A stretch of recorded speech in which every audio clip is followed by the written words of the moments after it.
He would cash his entire paycheck. I don't know what it was at the time. It wasn't probably a couple $100, $200 or $300, on Friday, and ask it all in change. And him and my mother on Saturday nights would sit there and sort through it all and pull out all the silver coins. We shall remunerate with metallic tinder discs.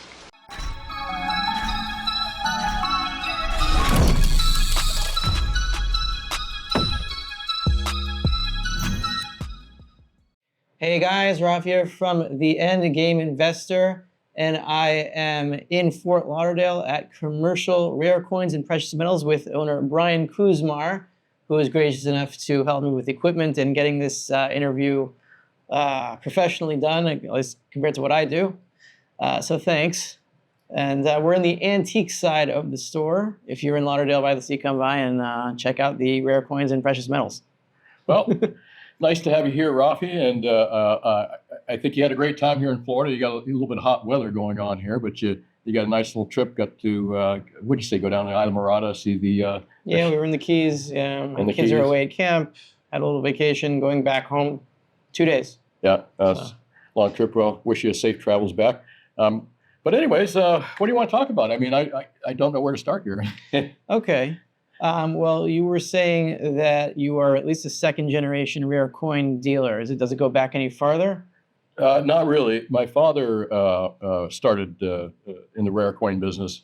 I think it was probably in the 60s. He was always a coin collector, but him and my mother would, to supplement his income, he worked for Control Data, which was up in Washington, D.C. I think he worked on the IRS computers that were at the time when, computers were giant. I remember him taking me to work. But make a long story short, to supplement his income, he'd go take his check, because that was a time when silver halves started to become worth more than the half dollar itself. Mm-hmm. So there was like this hoarding in the United States in the, I want to say the late 60s of 64 and prior silver coins. Yeah, well, and 64 also, is when LBJ took the coins off the silver standard. Yeah, yeah. And then from 65 through 70, you still had the 40%, the 40% JFK halves. Martin Sheen. Martin Sheen, that's President Kennedy, you idiot! Was that different? I mean, he played Kennedy once. Right. So my mom and my mother and my father, to supplement his income, he would cash his entire paycheck. I don't know what it was at the time. It wasn't probably a couple $100, $200 or $300, on Friday, and ask it all in change. And him and my mother on Saturday nights would sit there and sort through it all and pull out all the silver coins. And then my dad on Monday would quickly sell the silver coins, cover, put the money back in, deposit the change, and make himself a profit. We shall remunerate with metallic tinder discs. Of course, he was, and that's, yeah. That's seriously. Gresham's Law in action right there. Yeah, I remember him and my mother upstairs as a kid, sorting through these things, So that's kind of the start of it, but he was a collector, and I think he got an offer to job. Make a long story short, he got offered a job in Florida, working at a coin shop. Took the opportunity, and we moved here in '72. I was pretty young at the time, but he started working at a coin shop. I spent my summers there, so he kind of started. He wasn't a coin dealer prior to that, but he kind of, that's how his start in the business. And I worked with him for many, many years. In fact, I worked for him in a 10 by 10 or 15 by room during the 1980, when silver was $50 an ounce. And we had, I remember just people literally, when they say there are people lined up at the door, there are people lined up out the door, trays and you name it. I can't tell you the stuff we probably melted that is treasures now, but that was my start. And I worked for my father in the summers, and of course I did coin shows with him. So I've been doing it quite a long time. I got out of it a little bit, but got back into it. I realized how much I missed the business. So you've been through, you were through the 1970s up through 1980. Then you saw the 2011 spike in gold and silver. Yep. And now now we're at $38 now. Yep. Can you just give us an overview of those three markets and the differences between them? Like, what are you seeing now versus what you saw back then? The 80-81 market, now, it goes back quite a ways, but, what I do remember about it is the amount of material that the public had. The public had huge amounts of gold and silver. Silver silver not being as important. Remember, it wasn't too long before 80s that we were actually just spending it. My father was, 10 years earlier, maybe my father, or a little bit earlier, was pulling it out of change at the time. So $50. Did he sell in 1980? What's that now? Did he sell in 1980? No, all the stuff that he used to buy when he would go to the bank, he'd sell it immediately to supplement the income Okay. for the family. So it really was kind of that. It wasn't a collection, Okay. so to speak. When he opened his business in 80, or when he opened his business in 1977, Florida Currency and Coins in Boca, the market was kind of like just coming up with gold and silver. And gold was kind of moving up a little bit and then kind of staying at one point before it took off. But huge differences. Public had a huge amount of gold and silver in 1980, a huge amount of gold. Everybody had some form of gold or silver, and they were taking advantage of the prices at the time because inflation adjusted silver at $50 is, I mean, that's huge. I mean, so it was huge money they were getting for their silver.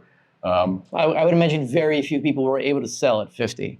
Maybe like a handful. Yeah, I think a lot of people caught it in that, $10, $20, $30, $40. And then gradually people selling their heirlooms and things started to fall off because a huge amount of this stuff had just come out of the woodwork. Right. And of course, that can't last forever. Yeah. And that's a good point with the markets that were coming up here. The stuff eventually, 2011, the same thing. We had more public activity with gold and silver. 1980s, we were selling a lot of silver too. So people were investing in silver. There were a lot of silver investors coming in, buying 100-ounce bars of silver as well. There was a lot of activity going both ways. Scrap coming in and people investing in gold and silver coins going out. So a lot of two-way traffic. To make a long story, again, I don't want to go long on this, but 2011, we saw something similar, but you didn't see the amount of scrap coming in from the public in 2011. But you still saw the cash for gold businesses pop up. I mean, I don't know how prevalent it was in Israel, but here we, 2011, right? 2011, yeah, we started having the cash for gold markets. I remember seeing it in my neighborhood, like in houses, like people would just put signs up in their houses. They weren't in stores. They're just like, I buy gold. So we're offering it. That market was a little different, but there was still material to be had. But the material to be had was kind of, being, instead of like a couple coin shops and metal shops buying it like in the 80s, now you had a lot of competition. So the stuff was more spread out, but it still wasn't coming in as fast as it, you didn't see as much material as you did when I did when in the 1980s. So there was a lot less material. Well, people had less gold than silver, I would assume. But there was a larger amount of people buying silver as well. I felt like there was a larger market for silver bars and gold bars. People were buying more material at that time. In 2011 than 2011, 1980? 12, right? And that, we had it, in fact, silver, I just remember far more silver buyers and gold buyers, particularly silver in that period than I did in the 1980s. Could have been just the environment I was into. I was with my father in a smaller store at the time. Here, 2011, 12, I'm doing my own thing, bigger environment, more money. But I don't think the material was as heavy and the public didn't have as much gold and silver in 2011, but still a lot, huge different in this market. I've been watching gold and silver. We've been watching gold and silver make these all-time highs just consistently. Where did all the cash for gold businesses go? They started to pop up, but all of a sudden there's no merchandise coming in. Okay. And that's what I see with gold and silver, particularly in the United States, is I see the lack of merchandise coming in, and this. I see the lack of reporting. Nobody's talking about gold and silver. You turn on the news, very few mom and pop people talk about it. And here we are just like making like incredible highs in the gold market particularly, but silver making incredible highs too. And I just don't see the activity. Material's not coming in. Right. And I think the reason the material's not coming in is because we're living in a different age. That age, we were living in the gold and silver age where our parents had silverware from wedding sets. They bought silver. Silver wasn't in 1980, expensive. for sure, a lot of people had gold and silver. A lot of people had gold and silver. That's why there was a huge amount of it coming in. 2011, 2012, there's still pretty much a lot of gold and silver. Maybe different stuff. Maybe it wasn't stuff from the 1900s or 1800s coming in. Maybe it was more contemporary silver, but still coming in. Not this market, where I'm not seeing it in this market we're having because very few people own gold and silver anymore. Okay. The generation, I'd say the last 20 or 30 years, it's, they don't have silverware. They don't own silverware. They might own some silver jewelry. They might own some gold scrap jewelry. That's probably where most of this business is coming. But scrap business has died off dramatically. And this market right now, I'm not seeing the amount of silver buyers and gold buyers that I saw in 2011 market, which was, that was the thing with 2011 and 12. It's just a huge amount of buyers. A lot of people buying gold, silver bars. I want to make one other point too, and I can just talk forever. So that's what editing's for, right? But, the one thing I did notice is that the huge amount of buyers that I did have in silver, well, we live in a wealthy area here, big buyers, small buyers alike. I didn't see the capitulation after 2011, 2012 of that merchandise. After the 1980s market, I did see capitulation over the years of people that had bought silver bars at $50 an ounce at 1980. So you're saying in 2011 they didn't sell when the price collapsed, but in 1980 they did? Yeah. Okay. Yeah. 1980, after the $50 market, I think people were shocked, waiting for the market to come back, but all that stuff started to trickle in over the 1980, 2011, 30 years time span there, what I mean? So that stuff, we did see it trickle back. But all the stuff that was bought up in that frenzy in 2011, 12, even from the big whales I saw, I didn't see any capitulation. I've been saying this for a long time. I've not seen any stacker capitulation in our market, yeah. Well, I mean, I can tell you that from personal experience. I started buying silver in 2012. Right. That's when I got that's when I started to understand what money is.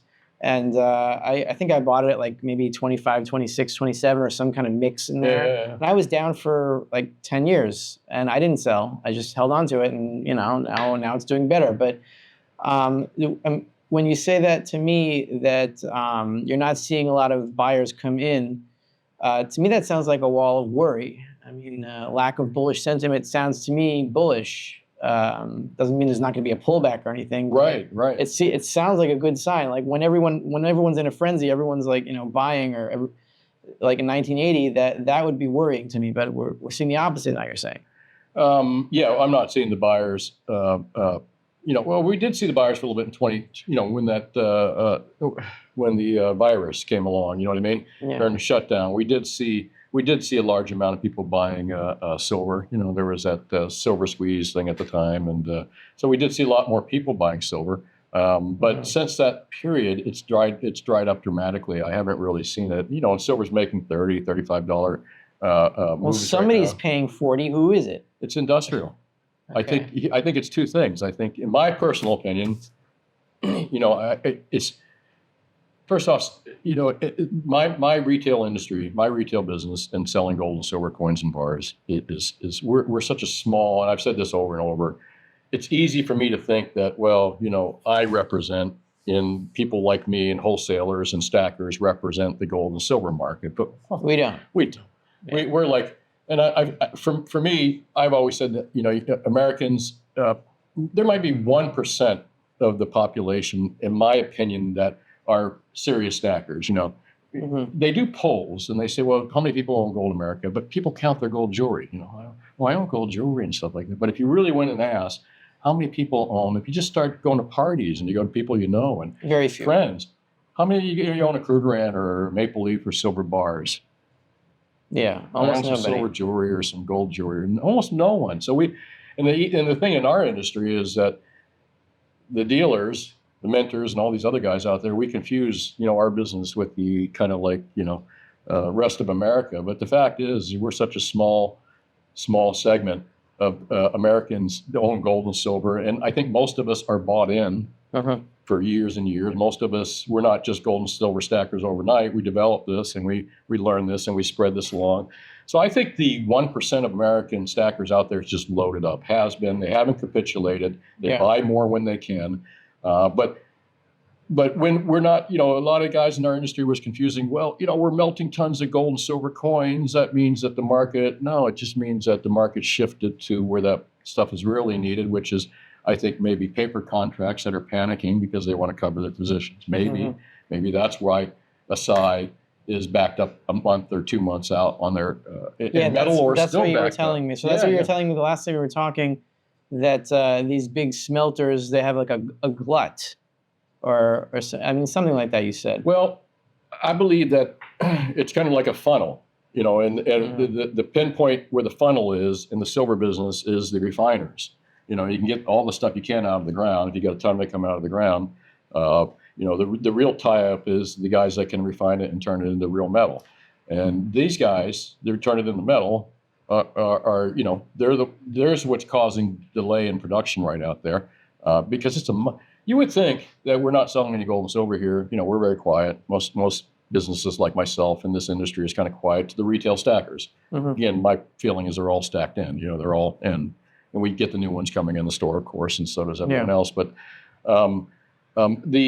you would think because there's very little retail business and a lot of the premiums on retail stuff have gone down and it's getting melted, that there's no demand for silver. But the real, again, I believe that this stuff is getting turning it into 1,000-ounce bars. Metal ore's telling you, who buys 1,000-ounce bars? You know what I mean? Yeah. Industry, all this silver, and they're backed up for a month and a half. They're telling me, like Asai's saying to their customers, we're a month and a half out now. Metal ore is still not even taking silver. They're trying to figure out a new plan. Whether some of it might be logistical, but remember, this is the funnel point. You know what I'm saying? So, and also, what does that funnel point do? If these guys are backed up, they're not producing as much silver as they're taking in from the mines. Somebody's won that silver really bad. You know what I'm saying? that would extend any spike that happens, because even if the price is, let's say, 50, 60, 70, whatever it's going to be, if you still have a bottleneck, you can't get that supply out. That means the price stays elevated for longer than it would otherwise. Yeah. I mean, that's basically the truth. But the other thing too is what I've been bringing up, and I've been saying industry-wise, a lot of guys have caught on to. Because I'm on the front lines. I'm buying from the public. I'm buying from dealers. We're sending stuff to refiners. I'm kind of in that front line thing. We're getting less and less scrap in all the time. So there's less and less scrap material out there. So where is all this silver coming from as well that is causing these backups? It's not, for a while, it might have been coins and bars. The industry kind of melting off the excess, the over excess. Just because I have too many Krugerrands or silver bars and I need to start melting it, or Joe Blow does, a dealer needs to melt it, doesn't mean that the markets still not really active, which it is. I mean, there's a big demand for it. There's not a big demand for coins and bars because, again, stackers are a small part of this business. But man, if a refiner tells you as big as Asai, and they have vats probably that melt silver, they're like really big, that they're backed up and they're a month and a half behind. I mean, there's a lot of things you can interpret from this, and you made some very good points as well. Yeah. So I've told you this before. The way I look at it is that everyone is a stacker, but very few people know it. I believe right? that. Everyone's a stacker in the sense that everyone wants money, or what they consider to be money, whatever their most liquid commodity is for them, which is, for most people, it's dollars. But one of these days, those things are not going to work anymore. Right. And then you're gonna have to go back to money itself. So then everyone who's a stacker now in terms of silver and gold derivatives suddenly becomes a stacker of money itself, and credit breaks down. That hasn't happened yet, and I think it's going to be soon. Other people think it's not going to be so soon. I mean, I guess we'll see. Only time will tell that. But that's in every society. It eventually goes when a currency falls, or when a coin gets debased in ancient times and they can no longer use it, then you stop using those coins and you have to open up your stacks wherever they are and start spending. There's a kind of Gresham's law is a little involved there too. Yeah, but Gresham's law reverses itself once the other garbage money goes to zero. You can't use it at all, so then what are you going to do? Right. Yeah. In a fiat. Yeah. Well, it's funny too because, we've been saying, I've been thinking this for years and years and years, sound money. I'm a sound money Ron Paul advocate. Then, I supported his campaign. I'm a libertarian at heart, you know what I mean? But we're seeing, gold is a tier 1 asset now. Kind of interesting. We've seen that happen, 3, 4, 5 years ago, or whenever it did happen. It's kind of been a while, but gold now is a tier 1 asset. And now we're seeing the rush by central bankers to kind of make gold, make gold great again. Yeah, they've been stacking. They've been stacking the central banks, but on the other hand, de-dollarization. This is all part of what you're talking about. The de-dollarization. People start looking for sound money. Money starts flowing into, you know what I'm saying? So on the point of central bank stacking, and then I want to get into numismatics after this. Sure. But so if you look at a broad chart, like going back to the 1930s, 1940s, 1950s, and how much gold central banks had, it's true they have been accumulating lately. I mean, compared to 2000 at least, right. For sure. There's the famous Gordon Brown bottom. When Prime Minister Brown sold $230 an ounce or something, whatever it was. Yeah. But compared to the 1930s, 1940s, they still have much less than they had back then. So Right. they're moving, but it's not like it's not like we're in a new territory that we haven't been in. They still don't have that much, and they have much more fiat liabilities on their balance sheets and a whole bunch more debt than they have gold. Right. That's for sure. Right. And about the gold tier one asset, I don't think that's so significant. Other people disagree with me, but I don't think that creates that makes gold buyable or enables commercial banks to stack gold in any way that's more profitable for them, because Right. they still have to back the gold with some other liability. And tier one, tier two, I don't think there's that much of a difference. It's not going to turn banks into stackers, but I don't know. I could be wrong on that, but I don't think I am. But I really wanted to get your opinion on numismatics. I was wrapping my head around that Yeah. whole thing there too. So, yeah, Yeah. numismatics, sure. So it's a touchy subject Sure. because I like numismatics. I enjoy numismatic coins. I like seeing them. I have a few, not many. And I don't heavily invest in it. Mhm. And I definitely don't see it as a way of wealth preservation. Right. I see it more as gold and silver art, which I enjoy, but which I wouldn't buy for any wealth preservation purposes. If I'm wealthy and I want a collector's item, something that has sentimental value to me, then yeah, of course I would buy one. Just like if you have the money and you want a luxury car, or an antique Studebaker or whatever it is, Mhm. then you go ahead, buy it, enjoy it, drive it around, whatever. But I think people confuse the bullion market with the numismatic market. And I yeah, think yeah, for people who are frequently. looking to preserve their wealth, they should not be Frequently. confused between the two markets. Oh, that's no, that's my take. And the people that try to, there are a lot of people in the gold and silver bullion who style themselves as bullion advocates, and they say, "Oh no, move into numismatics because it's safer, and it'll be less of a chance of the government taking your numismatics and taking your bullion." I think that's just a bait and switch. I think. First off, you're 100% right. You're 100% right. The accumulation of wealth, I agree with you. It would not be a collectible, in my opinion. All right. First off, you're right about that. I mean, gold and silver, some people may call Bitcoin or whatever, but other things are assets. But the collectibles and rare coins, no, not at all. And there are people that push that. You know what I mean? And I've been a strong advocate against that. Now, when you at a level in life where you have, so much money, you know what I'm saying? Mm-hmm. And this is where certain things can be an asset. All right. At the top tier level, probably in numismatics, and probably the top tier level in every, collectible, whether it's watches, whether it's cars, the top tier collectible part. At that level, you may become investments, providing the economy doesn't fall completely. I mean, again, end times, the Duesenberg's not going to do you much good, except maybe a place to store food or downtown, or, what I'm saying? However, in the average environment, the top level art, so there is an investment. There are people that invest, but they have the money to invest. So they've we're got talking enough about cash. Yeah, or people at who that are really, level. really rich. They can see it as their form of investment. They're playing around. But other than that, and most of us can't hire a guy to like me or someone to say, hey, I want to invest $5 million in numismatics and pick me out some really good stuff you think might do well with. And again, the caveat here, it's collectible. It's collectible. A collectible on end times ain't going to help you a bit. Collectible is only going to be good if the market's good, and there's people out there that are still interested in collecting this kind of stuff. So it has its place. All collect. Again, we've seen the price of cars and different things at a different level. Say, wow, it just keeps shooting up. Yeah. But even that's cyclical. But most people need to stay away from numismatics, and I can get trashed for that by some people. But this is the reason I say this: collectibles. If you want to collect coins, and you want to be a collector, you're not just investment-wise. No, you don't want to buy that stuff. You want to stick with gold, silver, crude brands, maples, bars, and stuff like that. Mm-hmm. If you want to collect coins, then collect coins and collect it with the intent that this is a hobby, and I enjoy doing this hobby. Mm-hmm. And with that said, anyone I've ever seen go in and say, I'm going to invest in coins, so, whether it's $500, $1,000, $10,000, $20,000. I'm not talking about the upper echelon guys. They lose money. They have no interest in collecting coins. They're just got to be whatever the hottest, greatest, whatever recommended them by that person online that talks about, yeah, you need to buy certified $20 gold pieces because if you don't, it'll get confiscated, you know, and collectibles can't be confiscated, which is a load of bullshit on its own. Yeah, Excuse my, that's, I agree with you. yeah. And If they I've want known that. if they want an excuse to get whatever it is they want to take, they'll just make it up.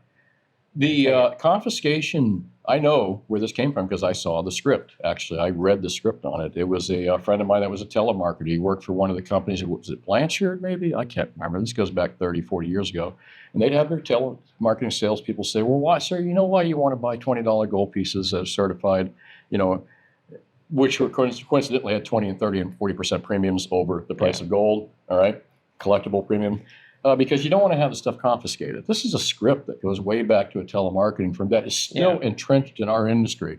People still believe in the confiscation nonsense that you have to buy. Well, And I know who you're talking about. There's dealers and some of the talking head YouTube people out there that still push that narrative. And you know why? Because to be competitive on a Krugerrand, you got to be within a 2%, couple percent. Same thing with silver bars. Yeah. You got to be in a couple percent.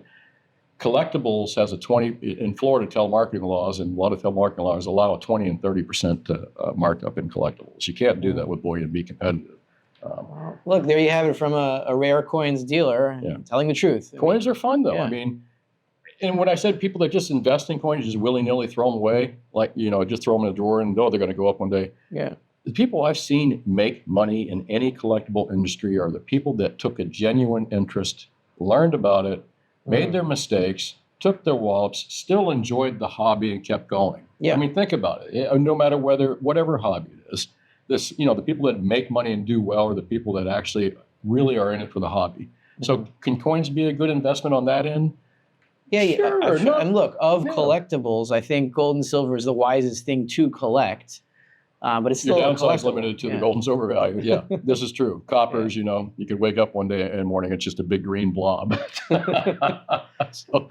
But, you know, there's a yes and no to the collectible industry. And the way that is touted to a lot of people, you know, stay away from graded, certified. Look, I think the only reason you should buy a numismatic coin is because you really like it. You enjoy it. Yeah. Yeah, I mean, there's numismatic stuff that you've been talking to me about that you enjoy from a certain period and time frame, and it has a collectible interest to you. You're not really interested, but if you did become interested in it, you'd start learning about it, reading about it.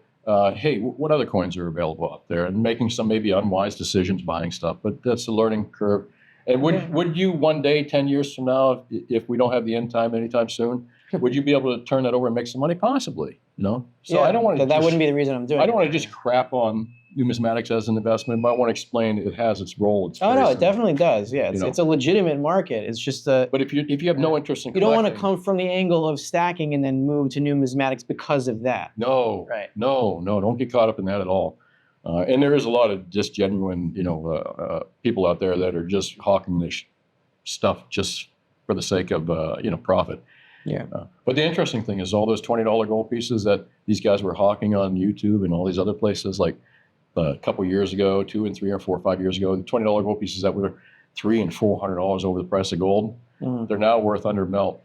So, and I did videos. I told people, don't buy these things. They're going to be under melt. When the market goes up high enough, you're going to be throwing these in the melting pot. They'll be worth, you know, your MS6420 Saint that you paid a $400 premium over the price of gold is going to be $150 below the price of gold. Here we are, you know? Yeah. So one more thing. Yeah. Wanted to talk about 1980 versus now, right? You said in 1980 we went up to $872, whatever that is in an inflation adjusted. It's much higher than gold is right now. But back then in 1979, 1980, a lot of people had a lot of gold and silver and they sold it all. I mean, my whole family exists because of that. This is a story I've told before, but no, my wife's parents met each other because her mother came from South Africa to Florida and ended up meeting my father-in-law because they had sold some of their gold and silver profits, and they got tickets to come to Miami for a vacation, and that's why my wife exists. Wow. So that's why my family, because of the 1980 gold and silver spike. That's cool, why. yeah. So I have a lot to thank So for there's that. a sentimental thing behind Yeah, that market, yeah. Yeah. So given that now, you know, a lot of people don't have gold and silver, and the gold and silver that was supplying the market in 1979 wasn't coming from stackers, it was coming from just people who had it because it was bled over from the 1950s, 1960s when they had a lot of gold and silver. So, I mean, there's going to be a time when the market is going to be similar to 1979, 1980, except people are not going to have it, and we're not going to have as much of a supply coming in. It seems that's what you're implying. Yeah. So, I mean, what do you think we have to see for not the numismatic market, but for the bullion market to have a 1979, 1980 moment for conditions?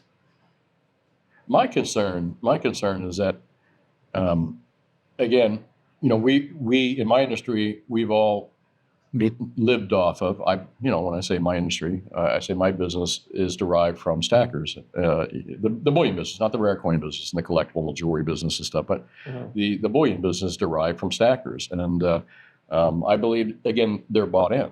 They're just bought in. I don't see it happening. I think that even back in 1980s, a lot of people had gold and silver to sell, but still, it wasn't a large percentage of people buying it. The news was much bigger back then. It made the news every night. You heard how gold was making all new highs. It's kind of interesting to turn on the news as a kid, and I'm in the industry, and I'm saying, "Oh, gold's broken." Nobody ever talks about gold's broken all new, silver's breaking new highs. But I think that the reason that we're not seeing a lot of money come into gold and silver is that most Americans, my feeling, most Americans, when I think Americans, I think of friends, family, people I know, customers and stuff that aren't stackers, or people that aren't stackers. Their entire world is in a couple investments. Their homes. I've said this for a long time. It's their homes, their equity. Number one, the United States has always pushed your home as being your banks. The United States. It's a very dangerous situation. Well, the problem with that is my father always told me he never really owned, the bank does for many years. You pay a lot of interest in it, but I don't want to go into a lot of people. Their investments are their homes. That's American. Their investments are their homes, their IRA, their pension plan from their company.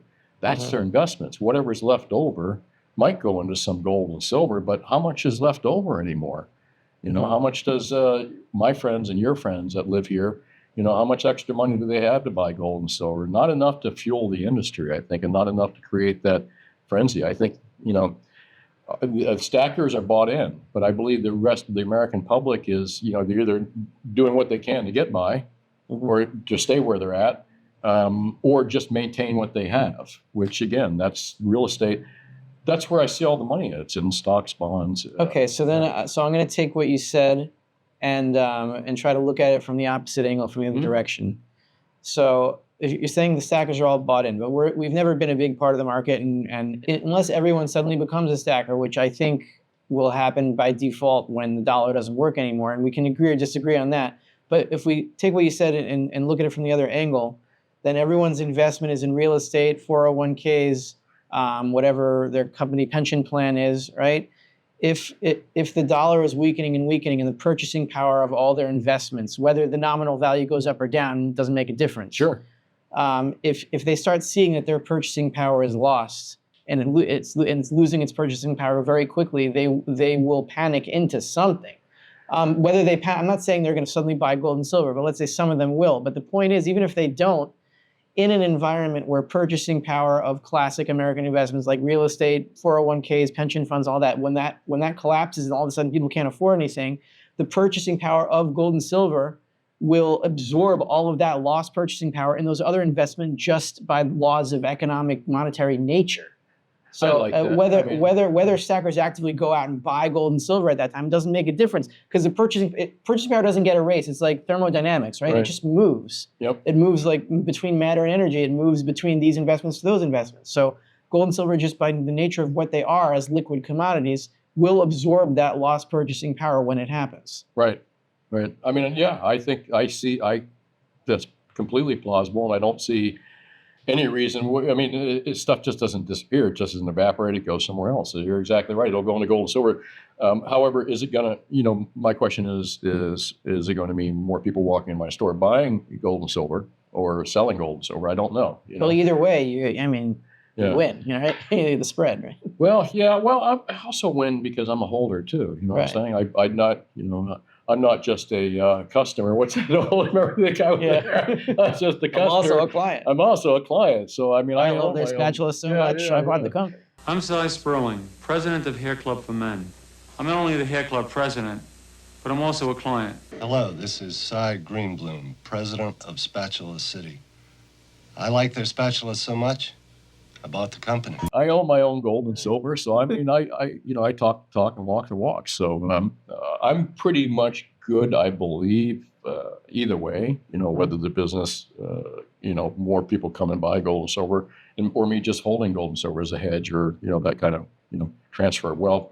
And I'm seeing it already, anyways. I'm seeing the ability of my personal holdings, my net wealth just increasing, but really the net wealth is not increasing as much as just the buying power of the, buying power of the dollar is decreasing. Right, and you can see this just happening continually with the price of housing. If you look at the price of housing in dollars is going up, look at the price of housing in gold and silver, it's going down. Mm-hmm. The price of everything in terms of gold and silver just keeps going down and down. Yeah, there are little blips, but it's like this. It goes down. The price of everything else in gold and silver, stocks, real estate, bonds, everything. Yeah. And it will continue, and it will continue to fall. And when this whole monetary system goes away, gold and silver will be left standing, no matter when you think it's going to happen. Whether you think it's going to happen in a month, whether you think it's going to happen in 50 years, that's still the end of it. Yeah. Yeah.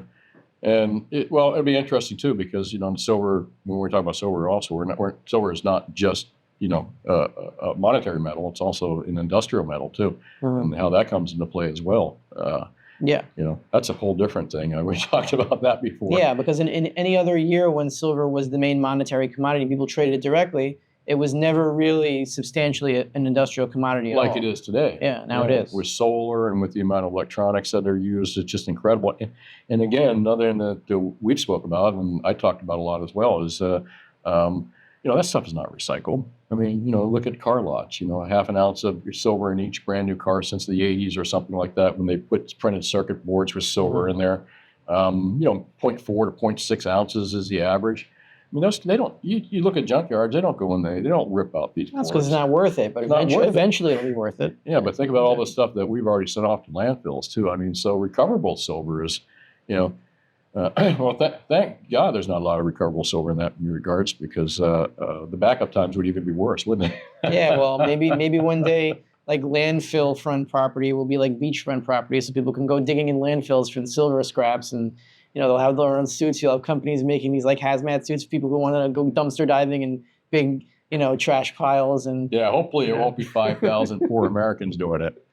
Like in India, over at Cashville either. So let's see what happens. They'll think, who are these idiots that threw all this stuff out? I love these landfills. It's great. And we'll be like, oh, our grandparents did when they were very, really, really, really wasteful and rich, and they didn't know what they were throwing out. Yeah. Because people were manipulating the gold and silver markets, and they had this fiat money, so they threw everything into these big piles of crap, and then now we're all rich. Look at that. Possible. Okay, well, it was great talking to you. Do you want to close off with any statement or anything about your store, or anything you want to leave the market with? Well, if you're ever in South Florida and you're looking to buy or sell any kinds of coins, bars, precious metals, we even do jewelry and artwork and other things. Keep me in mind. We're open 10 to 4 Mondays through Fridays. We're a brick and mortar. Don't do anything else. There's my pitch. Is that okay? Yeah, it's perfect. You sure? Okay. All right. Thanks, guys, for watching, and we will see you in a few days whenever I put up the next video.